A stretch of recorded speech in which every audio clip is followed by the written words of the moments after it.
La Banque centrale européenne décerne un bonnet d'âne à 25 banques de la zone euro sur 130. Ces établissements ont échoué au test de résistance évaluant leurs besoins en capitaux.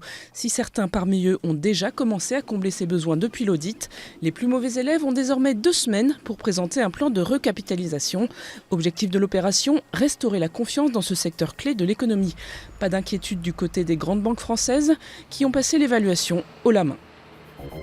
La Tunisie aux urnes pour des élections cruciales pour la transition démocratique du pays. Pour la première fois depuis la révolution de 2011, plus de 5 millions d'électeurs sont appelés à élire leurs députés malgré les menaces proférées par les djihadistes. Favoris du scrutin, les islamistes d'Ennahda, mais plusieurs autres listes sont dans la course.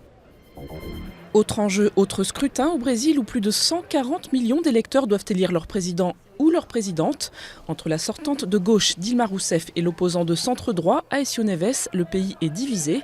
Si elle est créditée d'une légère avance, Dilma Rousseff est confrontée à une économie en plein ralentissement et à des scandales de corruption qui ont terni l'image de son parti. Un projet d'augmentation des prix des billets TGV serait sur les rails. Pas de confirmation du côté de la SNCF qui évoque de simples hypothèses de travail.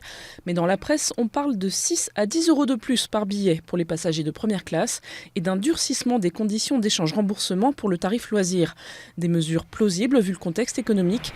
Les dérives de la gestion du réseau TGV sont en effet dénoncées dans un rapport de la Cour des comptes.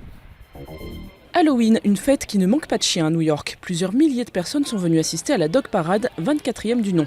Déguisés en Statue de la Liberté ou en héros du film Titanic, les toutous se sont certes ridiculisés, mais pour la bonne cause.